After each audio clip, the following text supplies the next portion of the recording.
Vale, buenos días a toda nuestra audiencia de H y Machete. Hoy vamos a probar un nuevo formato con uno de nuestros invitados, que es el profesor Francisco Sánchez, es profesor de Ciencias Políticas y director del Instituto de Iberoamérica de la Universidad de Salamanca en España. Y precisamente hemos visto cómo en las últimas semanas España se ha convertido en un actor importante en la crisis postelectoral venezolana. Vimos cómo Edmundo González salió del país y ahora está en España. Vimos toda la mediación eh, de una forma del embajador español para que se produjera esta salida y ahora pareciera que España tiene un papel muy interesante en esta crisis postelectoral. Inicialmente se había puesto la mirada mucho sobre Colombia, sobre Brasil. Pero bien, profesor, hoy quisiera preguntarle que nos contara un poco cómo se han relacionado los gobiernos y los partidos españoles específicamente con Venezuela para entender cómo hemos llegado a esta posición actual de esta crisis postelectoral y la posición que ha tenido España. Bueno, pues muchísimas gracias, Mariana. Muchas gracias también a todas las personas que nos escuchan a través de Mechete. Y bueno, lo primero, mostrar mi solidaridad con todas las personas que están atravesando o que están padeciendo las consecuencias de la crisis política venezolana.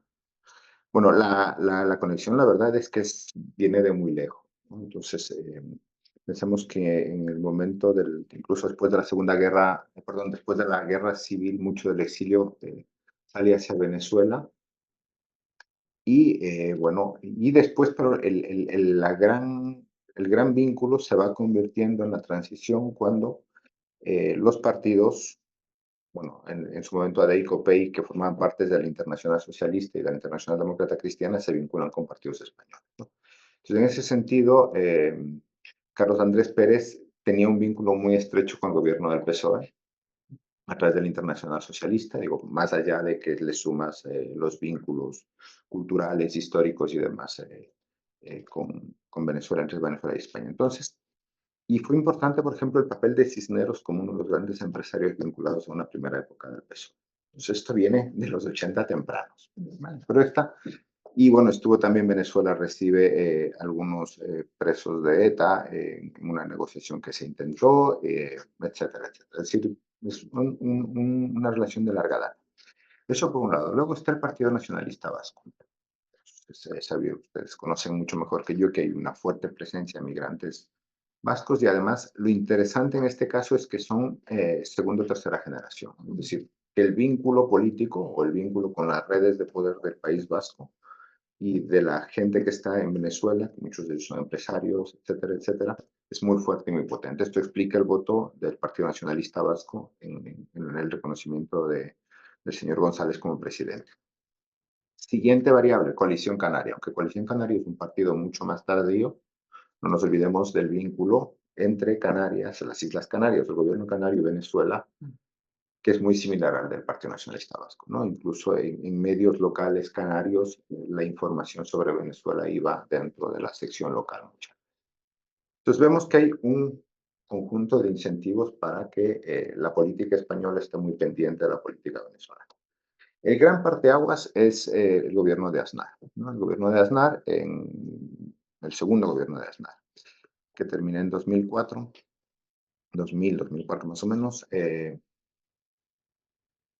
gobierno de Aznar se alinea claramente con los Estados Unidos, con Bush hijo, y dentro de ese paquete de relaciones entre todo lo que sería el entorno iberoamericano, está el exilio cubano como uno de los fuertes apoyos de Bush, que a la vez hacen buenas migas con Aznar.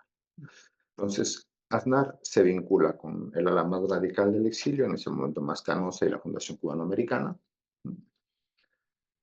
Y quiero recordar que una de las cosas que hace Chávez en su primer momento es vincularse a Cuba. Entonces, Chávez comienza a entrar en un primer momento hacia lo que sería el PP o los Estados Unidos dentro del paquete de aliados de Cuba, ¿no? Y bueno, porque además quiero recordar que en el primer momento de Chávez no había un giro a la izquierda, no había una ola populista, etcétera, etcétera. Entonces el primer momento es Cuba. ¿Qué más pasa con Aznar? Hasta la llegada de Aznar había una especie de statu quo que además viene heredado del franquismo, de no entrar en asuntos domésticos internos de los países, ¿no? O sea, se había una especie de entendimiento, de convivencia, pero cierto respeto. Y uno de los mejores ejemplos es que hasta una de las cumbres iberoamericanas en que el presidente Flores, un presidente centroamericano, bueno, retomo, en una de las cumbres iberoamericanas, el presidente Flores de uno de los países centroamericanos se enfrenta a Fidel Castro. ¿Vale? Entonces, en su momento Fidel era una especie de padre familias, más allá de gobiernos de izquierda y de derecha, pero había cierta distancia y reconocimiento a un supuesto papel histórico, ¿no? Incluso había una especie de acuerdo que Fidel iba, pero que no había un debate sobre política interna cubana, que en la presidencia de Aznar se rompe con el presidente Flores en ese momento, y bueno, y Fidel dejó de ir a las cumbres, ¿no? Pues luego el protagonismo lo cobra Chávez, ¿no? Hasta llegar al momento de por qué no te casas, ¿no? Entonces, todo esto va creando una amalgama en el que el debate se vuelve más local que de política internacional, ¿vale? Eh, y para mí el momento cumbre donde las cosas se tuercen y cada quien va mostrando sus alianzas es el apoyo del gobierno de Aznar al golpe de Estado de Carmona, ¿no? Creo que España es el único país que reconoce, el gobierno de Aznar reconoce inmediatamente al presidente de Carmona como presidente legítimo de Venezuela después del golpe de Estado y creo que no hubo ningún otro gobierno. O sea, no recuerdo exactamente qué hizo los Estados Unidos en su momento, si reconoció oficialmente o no. Y claro, es algo que Chávez y Maduro lo viven recordando todavía. Ese es el primer momento, digamos, como que se van rompiendo y esto ya va marcando el escenario de oposición. Luego está el aparecimiento de Podemos, ¿vale? A partir más o menos ya a a inicios de los 2000, en que Podemos, parte de la formación política de Podemos es vincularse a los gobiernos de izquierda latinoamericanos, ¿no?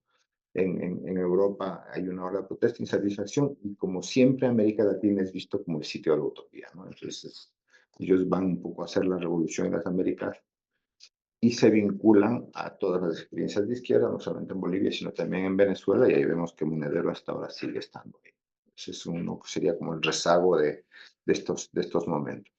Entonces, vemos cómo los partidos han tomado claramente posición, el PSOE no toma posición abierta, sino que ahí está Zapatero, que de cierta forma va por libre, ¿no? Pero que tampoco el partido puede cortar y desautorizar, ¿vale? Entonces, este es un poco el escenario a partir del cual los partidos ya tienen posiciones tomadas y parte del enfrentamiento ahora es apoyas a una dictadura o no apoyas a una dictadura. Pero en realidad lo que se hace es que se usa como arma arrojadiza de enfrentamiento político y polarización dentro de un debate más español que venezolano. Yo creo que en el fondo la mayoría de los partidos están de acuerdo en que el gobierno de Maduro ha cometido un fraude, tal vez así como se mostró en el espectro electoral. El Partido Socialista Obrero Español, yo creo que más allá de las actuaciones de Zapatero, ha mostrado claramente apoyo, y tanto es así que el presidente, el candidato González o en su momento la salida de Leopoldo López, etcétera, etcétera, son muestras evidentes de que el país es consciente de que la situación política venezolana no es del todo democrática. Vale, perfecto. Y precisamente sobre este reconocimiento del que hablaba hace poco, vimos cómo el Parlamento español tuvo una iniciativa no de ley para reconocer a Edmundo González como un presidente electo. Y sin embargo, el gobierno de Sánchez parece que está actuando de una forma mucho más prudente, ha dicho que va a esperar las posiciones de las Eurocámaras, ya vimos también que la Eurocámara avanzó en esto. ¿Y cuáles serían entonces las funciones reales de estos reconocimientos de Eurocámara o de las naciones europeas y tiene alguna incidencia en la realidad sobre lo que puede ocurrir el 10 de enero en Venezuela? Bueno, yo creo que el debate en el Congreso sobre el reconocimiento de Eduardo González como presidente de Venezuela fue un debate más bien interno que externo nuevamente, ¿no? Y ahora explicaré por qué los efectos hacia afuera son más bien mínimos.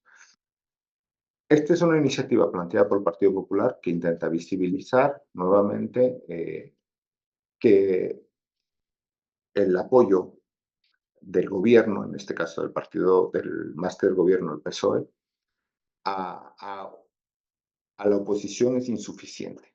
¿Vale? Siempre va a haber como una cosa y tú más. ¿No? Bueno, entonces, dentro de esta lógica interna, el Partido Popular presenta una moción, está apoyada por Vox, que es un partido que está a la derecha del Partido Popular, y aquí lo novedoso es que cuenta con el apoyo del Partido Nacionalista Vasco y Coalición Canaria.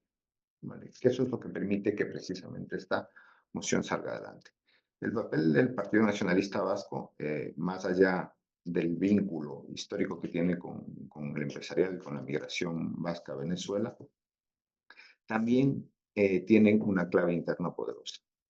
Porque en este momento el Partido Nacionalista Vasco tiene un enfrentamiento político por el gobierno vasco con la izquierda independentista, con lo que se llama Bildu. Es el partido que se llama Bildu, que estuvo vinculado a ETA, al partido, y Bildu no ha condenado directamente la dictadura, ni el fraude, ni nada.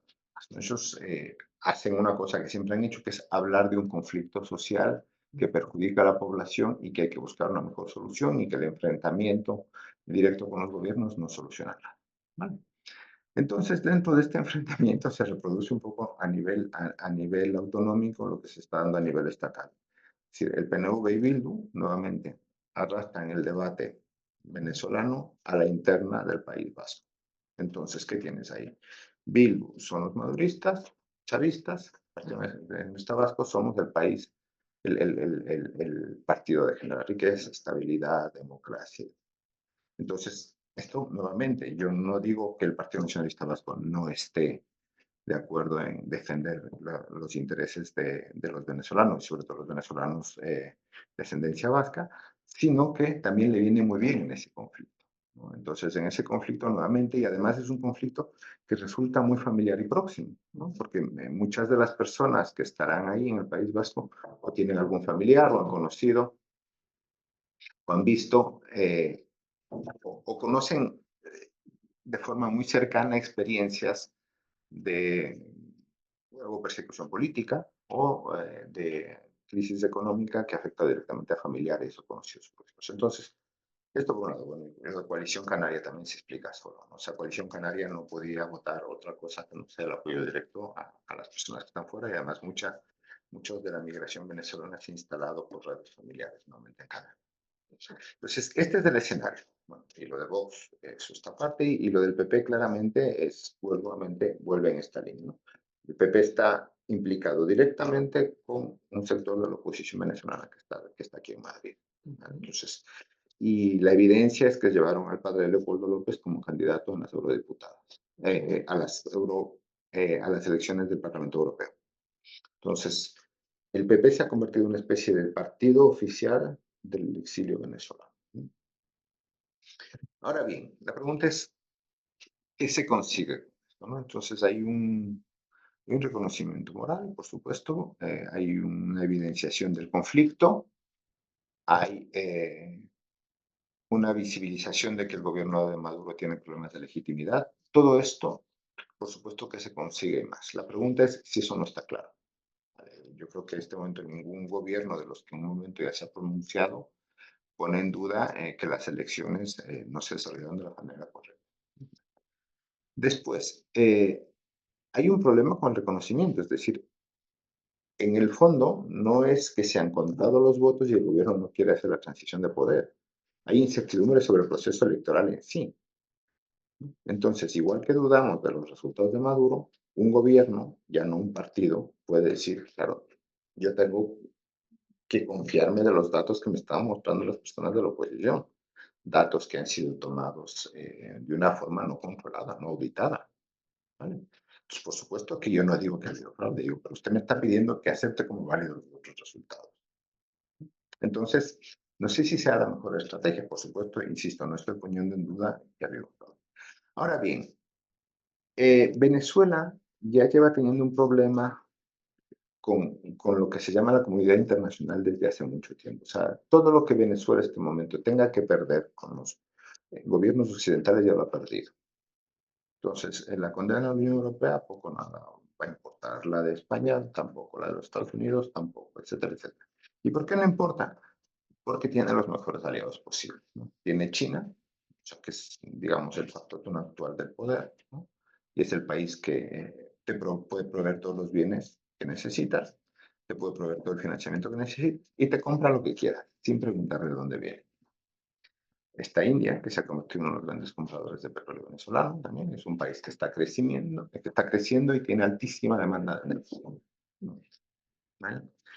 Está Irán, ¿no? Que ha encontrado una manera de romper parte del aislamiento internacional, porque Irán es un país que tiene también una situación parecida a la venezolana en torno a sanciones, ¿vale? Y sobre todo está Rusia, que ya no solamente te da apoyo a nivel económico, que en este momento lo tiene muy complicado hacer, pero sí a nivel político, militar y de visibilización internacional, ¿no? Tienes una red de aliados que vienen. Entonces, jamás se va a conseguir un aislamiento pleno del gobierno de Maduro. Entonces, eso, ¿cuál sería el efecto? Es decir, lo único, en el fondo, cuando se aumentan los reconocimientos, estás ayudando en esta polarización que va a hacer que los chinos, los rusos y los indios puedan hacer sus cosas de forma mucho más tranquila, sin que nadie se acuerde, porque todos estamos pendientes de Venezuela.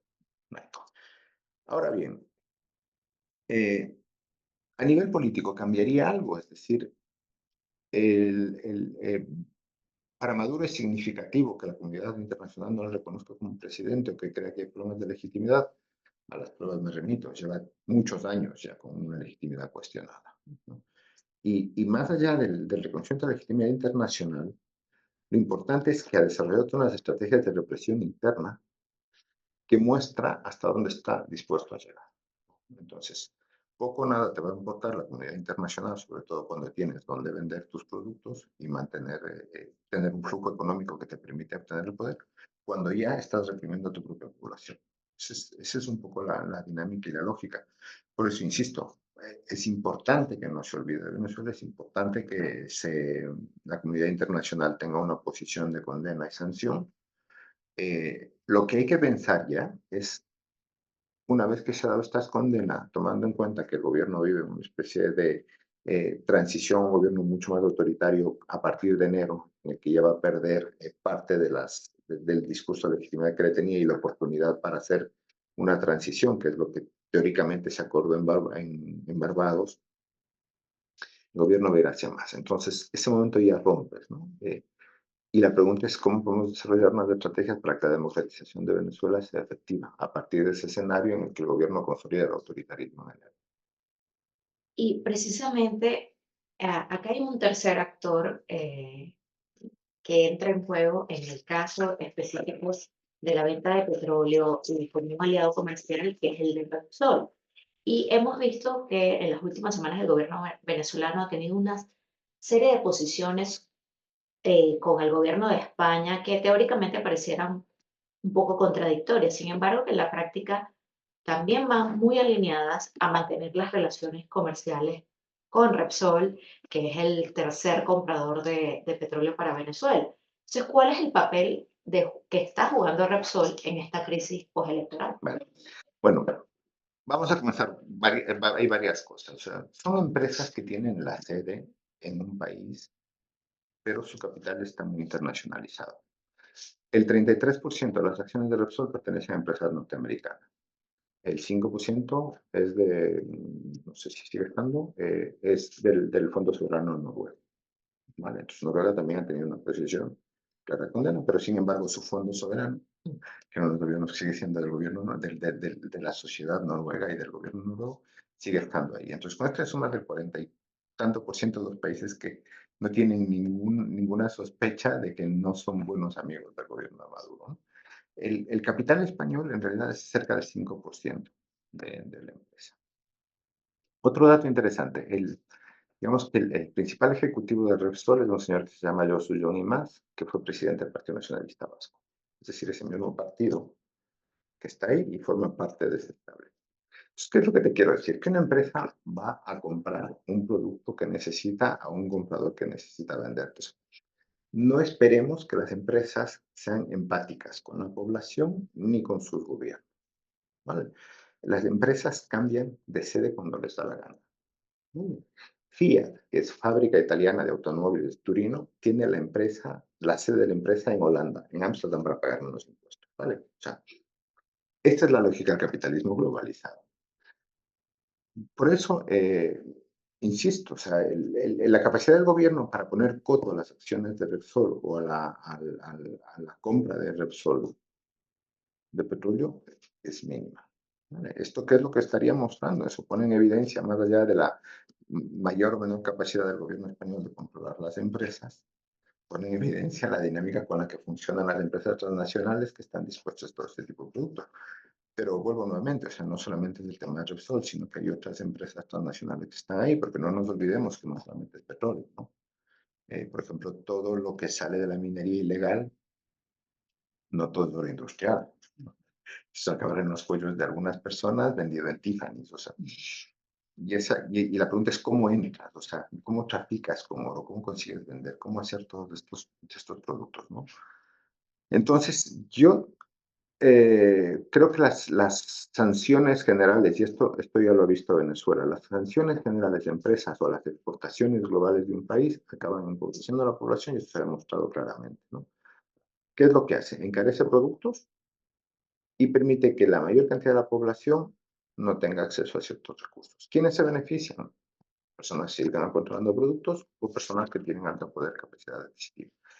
¿Qué tipo de sanciones funcionan? Las sanciones son a personas específicas, ¿no? Es decir, puedes ver y, bueno, y los intentos que han habido a sanciones específicas o penas de cárcel a personas como el señor Saab no han funcionado. O sea, al final, en una negociación internacional hay un intercambio de prisioneros y el señor entra en primera línea cuando se ha visto claramente por una serie de procesos que están haciéndose que se han cometido delitos. Sí quiero poner en valor, por ejemplo, el papel que está poniendo España en las investigaciones del Banco Andorra, ¿vale? Que yo creo que eso se presta poquísima atención, pero este fin de semana El País, que es el periódico de más difusión aquí en España, hablaba de un fraude de 4.000 millones más o menos de las cuentas de PDVSA y muchos de esos 4.000 millones, 2.000 millones están judicializados aquí. Entonces yo creo que sí es mucho más efectiva la persecución de esos fondos que son fruto de la corrupción durante la administración de PDVSA entre el gobierno de Chávez y Maduro, que ha sido un auténtico desfalco de las rentas de los venezolanos, ¿no? Entonces sí que hay que dar la pelea en varios frentes, en el reconocimiento internacional, apear la actitud de las empresas, que a las empresas poco nada les importa en este caso, mientras obtengan ganancias, y a sus accionistas, que son ante quienes rinden cuentas las empresas, pues está. Si no me gusta el papel de Repsol, lo mejor que puedo hacer es dejar de comprar sus productos, ¿no? Que eso es lo que nos queda como ciudadanos. Vale, bueno, muchísimas gracias, profesor. Vamos a seguir conversando de esto. Esto apenas va a ser la primera parte. Y a toda nuestra audiencia de H Machete los invitamos a que dejen sus preguntas, sus comentarios y nos seguimos viendo. Nos vemos en otra oportunidad. Muchas gracias y un saludo. Gracias.